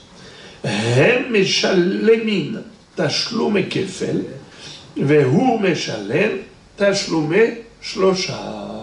C'est-à-dire, eux, ils vont payer Kefel, à qui? Au voleur. Vehu Meshalem Tashlume Shlosha, la part, ou Shnaim la Haïl. Si c'est un bœuf, il payera 3 fois le prix du bœuf. À qui? Au propriétaire. Et il payera 2 fois s'il s'agit d'un bélier, d'un mouton. Ça vous rappelle quelque chose? Shlosha la part ou Shnaim la Haïl. Ça nous rappelle, Somchus a utilisé très joliment l'expression de la Torah. Shlosha esronim la part ou Shnei esronim la Haïl. Il s'arrête la keres. C'est trop beau. Les corbanotes, ils sont toujours accompagnés de menachot. Alors, quel est la mincha? Quel est le volume de farine qu'on doit apporter avec un korban qui est un bœuf? 3 isaron. Quand on dit isaron, c'est un dixième. Dixième de quoi? Aserita efa. Un dixième d'une mesure qui s'appelle efa. Aserita efa. Donc, si c'est un petit mouton, un petit agneau, un petit mouton, c'est isaron ehad. Si c'est un bélier qui a déjà grandi, alors le mouton qui a grandi devient un bélier, c'est 2 esronim. Et si c'est un bœuf, c'est 3 esronim. Plus c'est gros et plus il faut apporter des menachot, des volumes de farine, mélangés à l'huile d'olive. Rabotai, quel est donc le verdict selon Somchus? Hu meshalem tashlume kefel. Pardon, hem meshalemim tashlume kefel.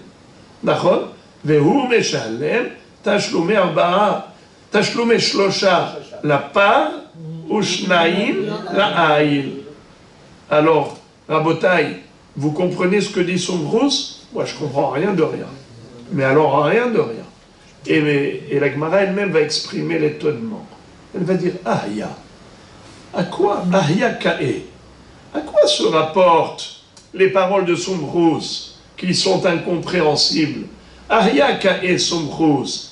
À quoi se rapporte Somchus? Elima Aresha. Si on va dire qu'il parle de l'Aresha, c'était quoi Rabotai l'Aresha? De quoi elle parlait? Hayu Shnaim Me'idim Sheganav. Hayu Shnaim Me'idim Oto Shetavach Umachar. Et c'est quoi le premier cas? D'abord, il y a 2 Eidim qu'il a volé, et encore 2 Eidim qu'il a fait la shrida de ce qu'il a volé. D'accord? Shetavach Umachar. Quel est le dit? Hozmo Ede Gneva Aidut Shebatla Miktsata Batla Kula. D'accord? C'est quoi le premier cas de l'Aresha? C'est qui les Eidim Zomemim? C'est qui les faux témoins? C'est les Eidim la Gneva. Dans le deuxième cas, c'est qui les Eidim Zomemim? C'est les Eidim la Shrita. Très bien. Alors, qu'est-ce qui est écrit à propos de l'Aresha? Aidut Shebatla Miktsata Batla Kula. S'il s'avère que les Eidim la Gneva sont des faux témoins, donc ça veut dire qu'il n'a pas volé. S'il n'a pas volé, donc évidemment, il ne payera pas les 3 fois pour la shrita, puisqu'il a fait la shrita d'un bœuf non volé. C'est à lui. Alors quoi, Somchus, il se rapporte à l'Aresha? C'est juste impossible. Pourquoi? Pourquoi c'est impossible? Est-ce que Somchus ne tiendrait pas compte de cette halakha? que si il n'a pas volé, donc il ne doit pas payer pour la shrita, puisque les premiers témoins s'avèrent être des voleurs. Pardon, des menteurs, excusez-moi. Donc c'est sûr qu'il n'a pas volé. Alors, Batla Miksata Batla Kula, je ne comprends pas qu'est-ce qu'il veut dire son rose. Lui, il payera, eux, ils payeront Kefel, et lui, il payera les 3 fois supplémentaires. C'est quoi ça? Ça n'a aucun sens. Non, je peux le dire, c'est ça. Eli Marécha, Litle les Sombrous, Edouche Batla Miksata Batla Kula, Vela Sefa. Donc forcément, de quoi il parle Sombrous? Il parle de la Sefa. C'est de quoi elle parlait la Sefa? C'est que lui, il a volé. On a 2 témoins. Il y a 2 témoins qui a fait la shrita. Et c'est qui les faux témoins? C'est les témoins de la shrita. Alors là, dans ce cas-là, Shapir Kamre Rabbanan. Shapir Kamre Rabbanan. Ou Meshalem Tashlume Kefel, ou Meshalmim Tashlume Shlosha. C'est sûr que Hachamim ont raison de dire ce qu'ils ont dit. Qu'est-ce qu'ils ont dit? Ils ont dit que lui, il payera Kefel. Pourquoi? Parce que lui, il est voleur. Il y a 2 témoins qu'il a volé. Et les 2 derniers qui sont des faux témoins lui payeront à lui, le voleur, les 3 fois. Ça, c'est logique. Pourquoi son Proust? Il dit, lui, il paye. Non, eux, ils payent double et lui, il paye 3. C'est quoi cette histoire? Et la Miltai Hariti Kabenayu. On est obligé de dire que Sumkus et Hachamim, leur débat porte sur un autre cas. C'est quoi? Kegon de Atou Betre. Il y a d'abord eu 2 témoins. Amrele Ganavta. Ils lui disent à lui, voleur, devant le Beddin. Voleur, voleur. À Marléou, écoutez Rabotai. Il leur dit, une, Ganavti vetavachti ou macharti. Vous savez quoi? J'ai fait pire que ce que vous dites. Pas seulement que j'ai volé. J'ai volé, je fais la shrita, ou j'ai vendu. Mihu, néanmoins, lo bifnechem ganavti. Ce n'est pas devant vous que j'ai volé. Vous êtes des faux témoins. Vous n'avez rien vu. Vous êtes des menteurs. Il n'y a pas de témoin pour ça. Lo bifnechem ganavti. D'accord? Vérité, saadé ve'azaminu de lo be'apayou ganav. La bataille. Dites-moi, est-ce que ça vaut quelque chose quand quelqu'un dit au témoin, j'ai volé mais pas devant vous? Est-ce que ces paroles ont un sens? Mais il y a des témoins. Il y a des témoins qui viennent contre. Quelqu'un qui dit au témoin, vous êtes des faux témoins. Elle est belle celle-là. Elle est bonne. N'importe qui. Il y a 2 témoins qui disent que j'ai emprunté l'argent. Moi, je leur dis, non, mais vous êtes des faux témoins. Il peut dire ce qu'il veut, le bonhomme. Il a amené avec lui des témoins pour les inculper. Les 2 témoins qu'il a amenés avec lui, ils ont fait azama à ces témoins-là qui ont dit, tu as volé, et disent, oui, j'ai volé, j'ai même fait pire, j'ai même fait la shrita, mais rien devant vous.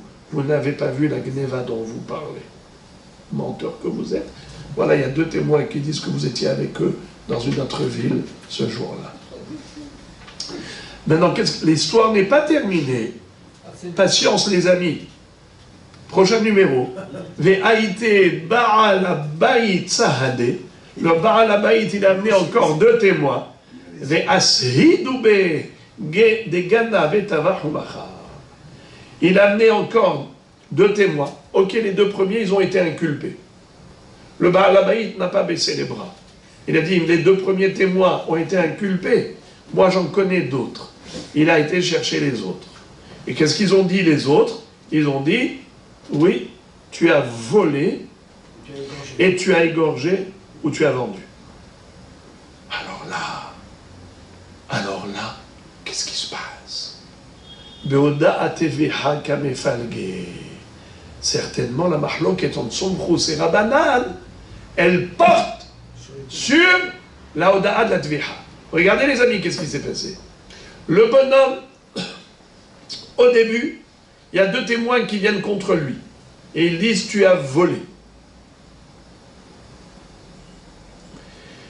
Lui il dit j'ai volé certes, mais pire que ça j'ai fait. J'ai volé et j'ai même fait la shrita du bœuf que j'ai volé. Mais pas devant vous. Et il a amené 2 témoins pour inculper les 2 premiers témoins. Et comme il a dit j'ai volé et j'ai fait la shrita, qu'est-ce qui s'est passé? Ensuite, il était modé. Ensuite, il y a eu 2 autres témoins qui sont venus dire qu'il a volé et qu'il a fait la shrita. D'accord? Et maintenant, ils sont venus par la suite. C'est-à-dire, quand est-ce qu'ils sont venus, ces témoins, après qu'il a été modé pour la tviha? Il a été modé pas seulement pour le vol, mais même pour la tviha. Alors c'est là la mahloket. Des Rabbanan Savré Hachamim pensent.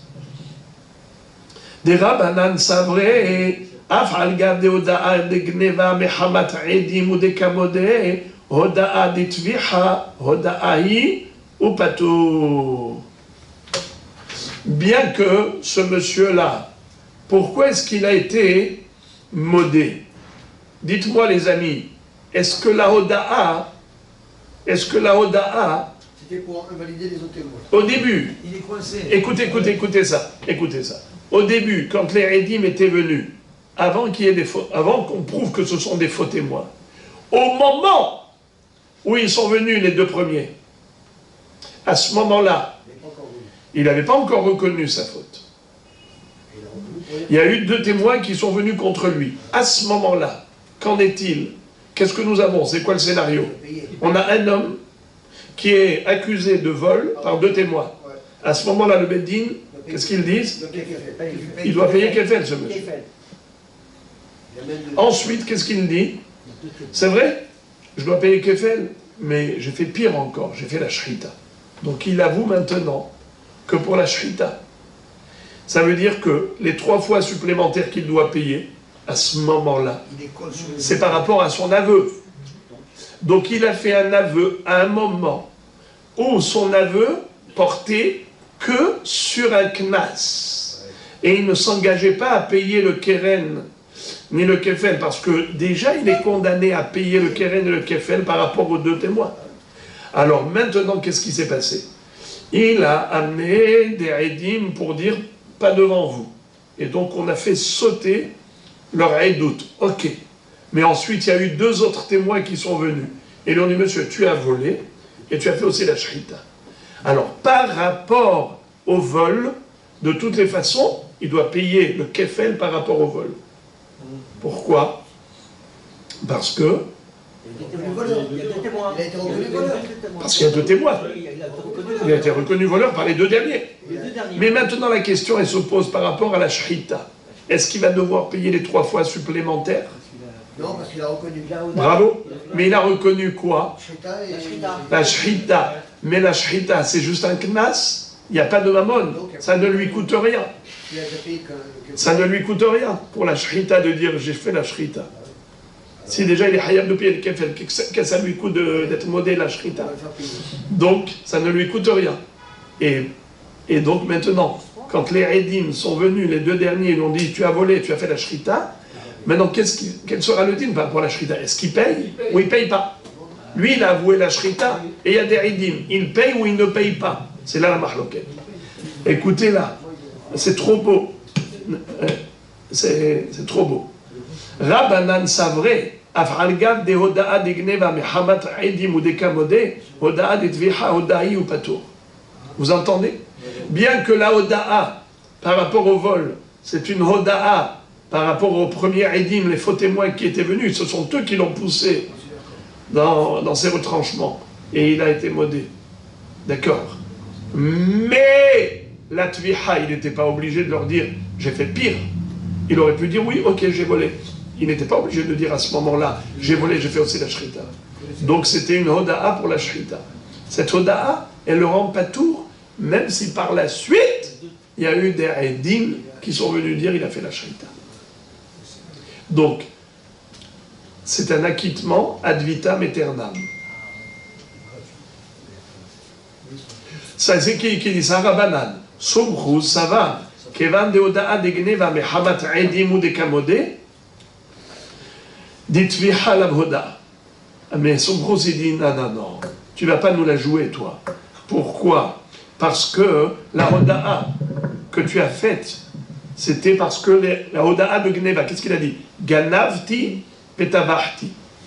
La Oda'a de Gneva, c'était Mehamat Edim. Nachon? Dit Tviha la Oda'a. Ce sont les Edim qui l'ont poussé dans ses retranchements.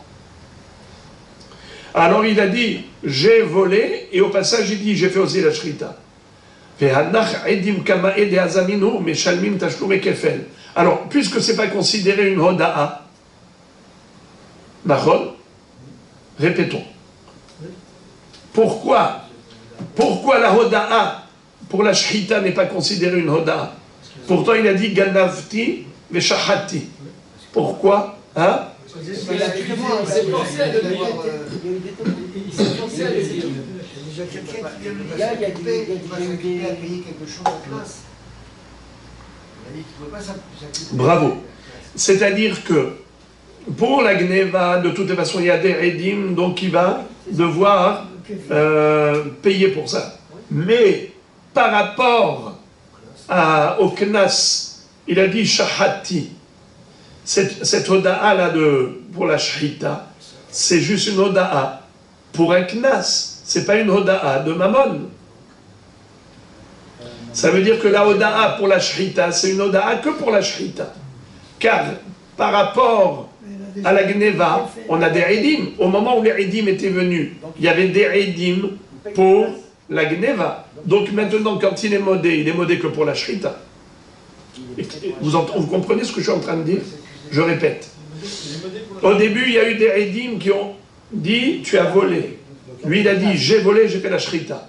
Quand il est modé, j'ai volé, j'ai fait la Shrita. Est-ce qu'on a besoin de ces bons et loyaux services pour dire oui, j'ai volé? Ça ne sert à rien. De toute façon, il y a deux témoins qui disent que tu as volé. Alors, où se situe la Hoda'a? Au niveau de la Shrita. Alors là, c'est une Hoda'a que par rapport à un Knas, qui ne lui coûte rien. Eh bien ça, c'est pas considéré comme étant une vraie Hoda'a qui peut la quitter ad vitam aeternam. C'est provisoire. C'est jusqu'à ce que viennent des Edim, des nouveaux Edim. Là, il devra payer, en effet. Alors regardez ça comment c'est fort, c'est trop beau. Alors les premiers Edim qui ont été inculpés, ce sont des Edim zomemim, mais Shalmim, Tashlum et Kefel. Ils devront payer Tashlum et Kefel. Qui est-ce qui peut me dire pourquoi ils payeront Tashlum et Kefel? Parce qu'ils avaient témoigné que c'était un voleur. Donc ils ont voulu le condamner au Kefel. Alors maintenant que ce sont des faux témoins, ils vont devoir lui payer le Kefel. Vehu meshalem shlosha la part ou shnaim la'il. Et lui il devra payer s'il s'agit d'un bœuf, 3 fois le prix du bœuf, et s'il s'agit d'un mouton, d'un agneau, aïl ici c'est un bélier, payera 2 fois. Pourquoi? Attendez, d'abord qu'on explique, qu'on comprenne, et après on pose des questions. D'abord, pourquoi? D'après son gros, pourquoi il payera 3 fois et 4 fois 3 fois et 2 fois. 3 fois pour un bœuf et 2 fois pour un agneau. Pourquoi? Parce qu'il a été reconnu. Il a été reconnu comme voleur, bravo. Lui, maintenant, il a été reconnu comme voleur et aussi comme shriter. Alors, maintenant, eux vont lui payer le kefel. Qui c'est eux? Les premiers. Les faux témoins vont lui payer kefel. Donc lui, il a touché, il est déjà double. Maintenant, qu'est-ce qui reste? Quand on fait 5 moins 2, ça fait 3 pour un bœuf. 4 moins 2, ça fait 2. C'est ce que dit son prose. Il payera 3 ou 2. Shlosha la part ou shnaim la haïl. Pourquoi? Parce qu'on a des témoins qui ont témoigné qu'il a volé. Et qu'il a fait aussi la shrita. Les 2 derniers témoins qui sont des vrais témoins, on a dit qu'il y avait 3 groupes de témoins. C'est ça. Donc le troisième groupe. Donc le deuxième shrita, celui qui a fait les faux témoignages de la shrita, ils vont payer. Parce que lui, regardez, d'abord il y a eu 2 témoins pour l'accuser de vol. Il a dit, ok, j'ai volé, j'ai même fait la shrita. Et il a amené 2 témoins avec lui, un deuxième groupe, pour inculper le premier groupe. Ensuite, le Baal Habayit, il a apporté un troisième groupe pour... l'inculper le deuxième. Pas du tout! Pas du tout! Pas pour inculper le deuxième groupe. Pour témoigner contre le voleur, c'est tout. Contre le voleur. Contre le voleur. Le troisième groupe, il vient de dire, le voleur est un voleur et un shriteur. D'accord? Donc maintenant, si c'est un voleur, il doit payer double. Si c'est un shriteur, il doit rajouter encore 3 fois pour un bœuf et 2 fois pour un agneau. Alors quand on nous a dit, eux payeront, eux les Edim Zomemim, les 2 premiers, ils payeront double au voleur.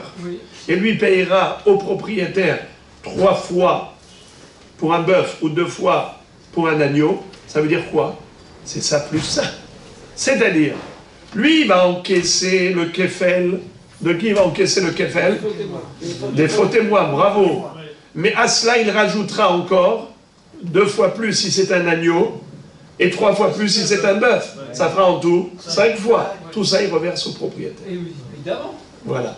Donc c'est ça ce que dit Sombrousse. Donc ce que dit Sombrousse, c'est à 100% logique et d'une limpidité, limpide comme l'eau de roche. Vous avez compris? Autant Sombrousse nous paraissait juste incompréhensible, là maintenant, ce qu'il dit, c'est tellement beau, parce que en effet, la mahloket entre lui, Sombrousse et Hachamim, elle est de savoir, quel est le din lorsque quelqu'un a avoué sa faute, mais c'est une faute qui ne lui coûte, c'est un aveu qui ne lui coûte rien. Il dit voilà, j'avoue, et normalement, s'il n'avait pas avoué qu'il s'était fait attraper, il aurait dû payer un knas, mais maintenant d'abord il a avoué. Et ensuite arrivent des edim pour le condamner.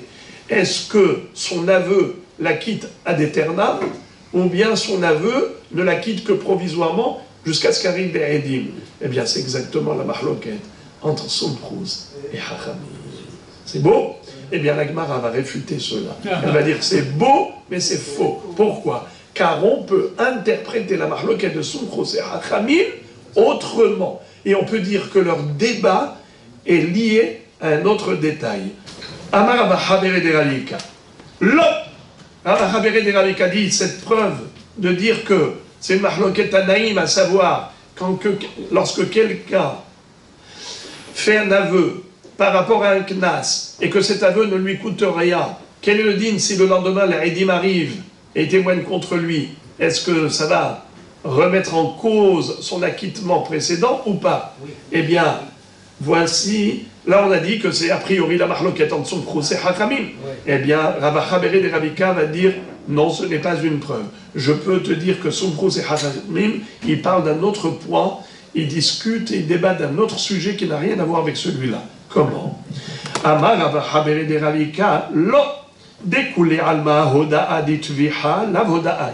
Je peux très bien dire que aussi bien Sombrousse comme Hachamim, eux ils pensent que ça ne sert à rien son aveu d'hier pour l'acquitter. Aujourd'hui il y a des edim. Alors les edim ils remettent le dossier sur le tapis et au tribunal on va le condamner à le edim, même si la veille il avait avoué. Pourquoi? Car c'était un vœu que par rapport au knas, et ça n'avait pas entraîné de payer un capital. Donc, ce qui n'entraîne pas, un aveu qui n'entraîne pas mammon, c'est un acquittement provisoire, mais pas définitif. Alors, pourquoi est-ce qu'ici il y a une mahloket? Dit comme ça. Et la be'edut she'i atayachol azima kamefalge. Leur débat, il porte sur une autre question. Quel est le din d'un témoignage qui ne peut pas être démenti? Tout témoignage doit pouvoir être démenti. Comme je vais vous donner la fin de l'histoire. Le fin mot de l'histoire, c'est que imaginons par exemple des edim qui viennent témoigner que Réhouven a fait Hilul Shabbat, mais ils ne disent pas où et quand. Ils disent, nous, on a vu faire une mélacha pendant le Shabbat. Ils ne disent pas où et quand. Est-ce que cet homme sera condamné? Non. Non. Pourquoi non? Et alors, mais eux, ils te disent, nous, on a vu. On ne se rappelle pas où, on ne se rappelle pas quand. Pourquoi n'importe quoi? N'importe qui peut dire n'importe quoi à ce moment-là. Il n'y a pas de preuve. Il n'y a rien. Eh bien, n'importe qui peut dire n'importe quoi, aussi au niveau de la date et aussi au niveau du lieu. Oui, voilà, donc Mais ils n'ont pas donné. Il n'y a aucune preuve. Excusez-moi, je vous pose une question. Deux témoins ils viennent et vous disent « Monsieur a fait un tel avéra dans tel lieu, tel jour ». Pourquoi vous ne direz pas aussi qu'ils disent n'importe quoi? Jusqu'à ce qu'il n'y ait pas d'autres témoins qui viennent témoigner le contraire, prendre un témoignage. Mais qu'est-ce que ça change? Si ils indiquent le lieu et la date, qu'est-ce que ça change? Alors écoutez ce que ça change. C'est que ce sont des edim qui ne peuvent pas devenir zomémim. Kol edout she'i ata yachol le'azima ena edout. Une edout qui ne peut pas être démentie, eh bien, ce n'est pas une edout. Un témoignage, il doit incarner ce critère de pouvoir être démenti. Un témoignage qui ne peut pas être démenti, eh bien, ce n'est pas un témoignage. Et comment tu peux prouver le contraire? C'est quand il te donne des précisions, comme par exemple le lieu, la date. Là, tu peux dire, attends, mais comment est-ce possible? Vous racontez l'histoire à dormir debout. Ce jour-là, vous étiez avec nous ailleurs. Là, tu peux être mésim. Mais Edout Sheyater Chol Azima, c'est pas une Edout. Mais maintenant, on va voir que Edout Sheyater Chol Azima, c'est pas par rapport seulement à la date et au lieu, c'est même par rapport à un autre détail. Regardez ici. Amar Vacha Bered de Ravika, découlé al mahoda ditviha la vodai et la beridut shei atachol azima kamefalge kegon de atu sahade ve'amre le ganavta. Il y a eu des témoins qui sont venus qui lui ont dit tu as volé. Ve'amar le ganavti vetavarti ou macharti mihu lo bifnechem ganavti. Quand ils lui ont dit tu as volé, il a dit j'ai fait pire encore, j'ai volé, j'ai même fait la shrita, même vendu, mais pas devant vous. Vous n'avez rien vu. Et là bifne ploni ou ploni. J'ai fait ça devant deux personnes, deux autres témoins. Mais a été Saadé, les Azaminou, Delo, et Apayou, Ganav. Et bien, il a été jusqu'au bout de l'affaire. Il a dit, vous aviez voulu m'inculper, c'est moi qui vais vous inculper. Il a amené avec lui deux témoins qui leur ont dit, comment vous prétendez que vous avez vu tel jour, à telle date, dans tel lieu, qu'il a volé, mais vous étiez avec nous ailleurs, ce jour-là. Donc déjà, ils les ont rendus à Edim Zomemim. Et d'ailleurs, quand il a dit, moi j'ai volé, j'ai même fait la shrita ou la mechira devant Ploni ou Ploni, devant monsieur un tel et un tel, ils sont venus, c'est monsieur un tel et un tel. Et ils l'ont condamné à tout. Ils ont dit, Ganavta, Tavarta ou Macharta. Ils sont venus un jour, ils ont témoigné de tout. Alors voilà maintenant quel est l'objet de la mahloket entre Rabbanan et Sumruz. Rabbanan savre Haviala Edut Shei Atayachol Leazima. Vekol Edut Shei Atayachol Leazima Lo Havia Edut. Hachamim disent ici, c'est une Edut que tu ne peux pas être mésim. Pourquoi? Rashi explique Rabbanan Patrele la Ganav, mais Arba'a Hamisha, et la Meshalem la Be'alim Keren Levado. Il ne payera au propriétaire que le capital. Ve'unotel Kefel Minarishonim. Et lui il touchera le Kefel, des premiers Edim qui étaient des faux témoins. Chez Ratsulafsido Kefel. Car ils avaient voulu lui faire perdre ce Kefel. Au Knasa, l'homme Meshalem. Par contre, il ne payera pas le Knas. Maïtama. Pour quelle raison? De Anessa de Batrae. Enam edim de encha yachol leazimam ulkayem be'edut zo din azama shari uoda tehila shebifnem ganav ve'al piv ba'u le'aid ve'lav edut hi. C'est-à-dire, étant donné que depuis le début, quand il avait avoué en disant, vous savez devant qui j'ai volé? J'ai volé devant eux. Ça veut dire que quand il va les ramener, et on dit oui, c'est vrai, il a volé, il a même fait la shrita. Il a dit ce jour-là, c'est devant eux que j'ai volé. Alors maintenant, écoutez quelque chose. Maintenant, calmez-vous 2 secondes, Rabbi Moshe. Calmez-vous maintenant, vous allez. Non, mais juste, maintenant ça devient très subtil. Très, très subtil. Écoutez ça. Lui, il dit, devant eux, j'ai volé tel jour à Natania. D'accord? Devant eux. Eux, ils sont venus pour le condamner à payer? Pas du tout. Pas du tout, lui-même il a dit, Ah oui. j'ai avoué, Ah oui. il a avoué Ah oui. qu'il a volé devant eux. Ah oui. Alors il y a des témoins qui Donc, c'est pas des gens qui sont venus contre lui, ils sont venus avec lui. Alors, En général, des Eidim Zomimim, qu'est-ce que vous leur faites? Vous venez témoigner contre les autres. leur montrer qu'ils sont des menteurs et ils avaient voulu inculper un innocent. Mais là, l'innocent se déclare non innocent en disant, d'ailleurs eux ils ont vu que je ne suis pas innocent. Eux ils ont vu que j'ai volé, que j'ai fait la shrita. Et ils viennent pour confirmer qu'il a volé comme il a dit. Ouais, ouais.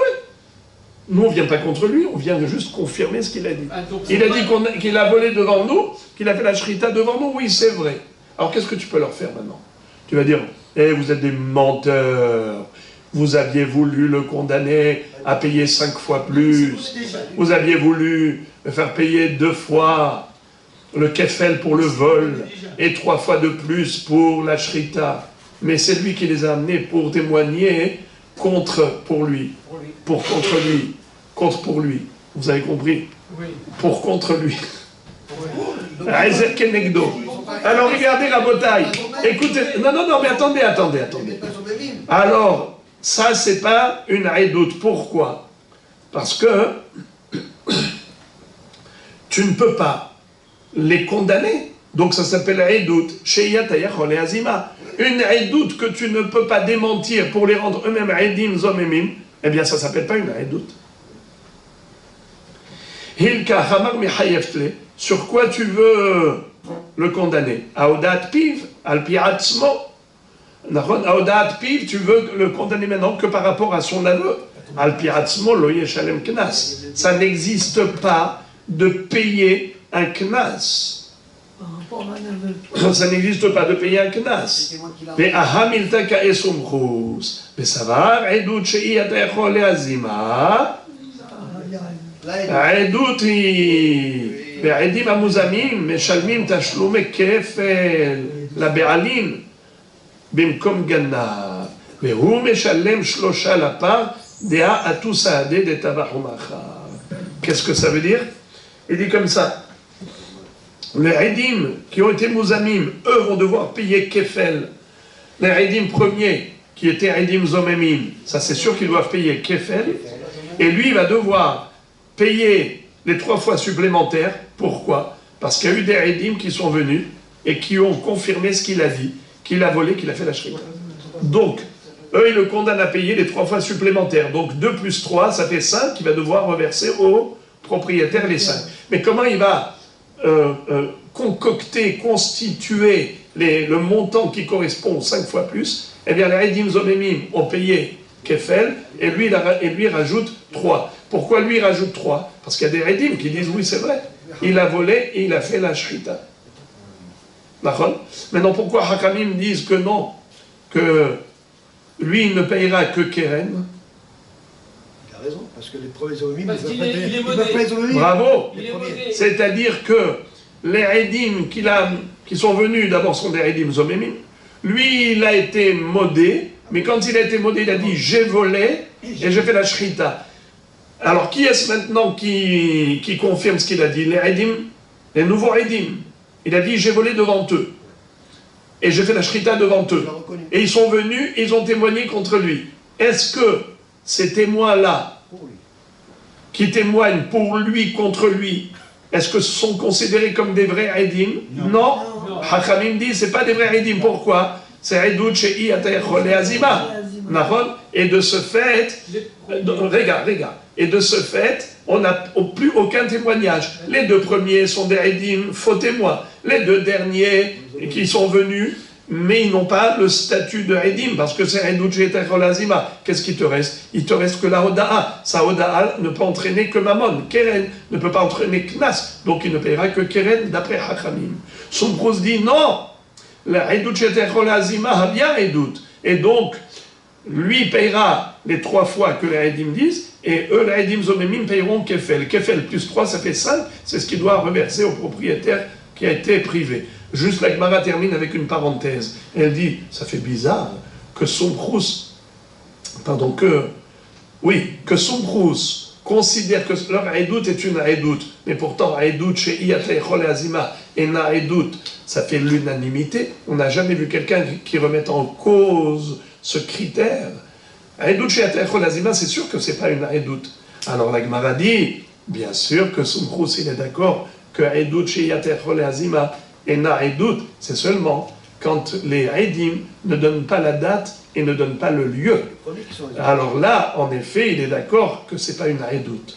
Mais là, il donne la date, il donne le lieu. Seulement ici, c'est pour une autre raison que ça s'appelle Aïdout Yatei Chol Azima, parce que c'est lui qui les a amenés pour témoigner en sa faveur contre lui. Alors là, Soumprous dit, ça veut dire quoi en sa faveur contre lui? C'est contre lui, finalement, tout compte fait.